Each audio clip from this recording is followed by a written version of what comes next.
അമ്മ വല്ലതും തരണേ അമ്മ.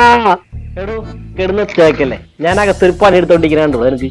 അതിന് കുറച്ചില്ലറ പോരെ തരാ, ഇഷ്ടം പോലെ കാശ് എൻ്റെ ഉണ്ട്. മോനെ ദൈവം അനുഗ്രഹിക്കും. ചേട്ടൻ ഞാൻ എവിടെ കണ്ടിട്ടുണ്ടല്ലോ, ചേട്ടൻ ഇതിൽ സിനിമയിൽ അഭിനയിച്ചിട്ടുണ്ട്. രാത്രിയിൽ ചെല്ലമ്മ, രാത്രിയിലെ മഴവില്ലുകള്, അവന്റെ ഭാര്യ, ഇതൊക്കെ ഞാൻ പിടിച്ചതാണ്. എന്തോരം കാശ് ഞാൻ ഉണ്ടാക്കി. അന്നൊക്കെ ഞാനൊരു ശങ്കരദാസായിരുന്നു, ഇപ്പൊ വെറും ശങ്കരൻ. അതെന്ത് പറ്റിയേട്ടാ? ഞാൻ എന്റെ എല്ലാ സമ്പാദ്യവും കൂട്ടി ഒരു ന്യൂ ജനറേഷൻ സിനിമ പിടിച്ചു. അതോടുകൂടി ഞാൻ തരിപ്പണായി. മോനെ ഷോ കഴിഞ്ഞതിന് ശേഷം പിന്നെ ആരും സിനിമ കാണാൻ വന്നിട്ടില്ല. നല്ല പടമായിരുന്നു മോനെ. ആ സംവിധാനം ഇപ്പൊ മീറ്റാവാൻ നിൽക്കണ്. ഞാൻ ഒരു ഭിക്ഷക്കാരനുമായി. ആർത്തി എന്ന് പറഞ്ഞ സിനിമ അല്ലേ, അതിന്റെ അഭിപ്രായം ഞാൻ യൂട്യൂബിൽ ഇട്ടിട്ടുണ്ടായിരുന്നു. അത് കണ്ടിട്ട് എനിക്ക് 3,50,000 വ്യൂ വന്നു. അതിന്റെ റവന്യൂ ഇപ്പൊ എനിക്ക് യൂട്യൂബിൽ നിന്ന് വന്നിട്ടുണ്ട് 60,000 രൂപ. ഇനി ഞാൻ വളരെ ഹാപ്പിയാണ് ചേട്ടാ. ചേട്ടനെ പോലുള്ള ആൾക്കാർ ഇനി സിനിമ എടുക്കണം. ഞങ്ങളെ പോലുള്ള ആൾക്കാർക്ക് അതൊരു പ്രചോദനമാണ്. നീ എല്ലാ പടം കൊണ്ടുപോയാന്ന് പറഞ്ഞ് യൂട്യൂബിൽ ഇട്ടത് നല്ല പടമായിരുന്നില്ലേ അത്?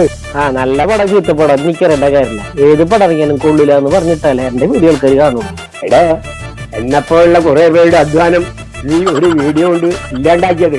ചേട്ടാ അതിനിപ്പോ ഞാൻ എന്ത് ചെയ്യേണ്ടത്? എടാ മോനെ, ഞങ്ങളൊന്നും കഴിച്ചിട്ടില്ല. വല്ല കാലുകുപ്പിയാ വല്ല പാട്ട വല്ല ഉണ്ടെങ്കിൽ അത് എനിക്ക് തന്നാൽ ഞാൻ അത് വിറ്റ് വല്ല ഭക്ഷണം വാങ്ങി കഴിക്കട്ടെ. ഇവിടെ അങ്ങനെ കുപ്പിയൊന്നുമില്ല ചേട്ടാ.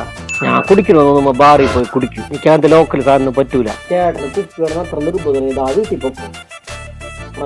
വീട്ടിൽ ചേട്ടൻ നല്ല കുടിയും പോയി ചേട്ടൻ ആവശ്യത്തിന് കുപ്പി. അയാൾ വല്ല ബാറിന്റെ ഓണറാണോ? അല്ലല്ല, അയാള് ബാറിന്റെ ഓണറൊന്നല്ല. അയാള് പഴയ സിനിമയുടെ പ്രൊഡ്യൂസറാണ്. അയാള് പണ്ടൊരു സിനിമ എടുത്ത സമയത്തെ അയാൾ എടുത്തു വെച്ചും ചാൻസ് വെച്ച്, അയൽക്കാരനല്ലേ ഒരു ചാൻസ് വെച്ച് തരണ്ട.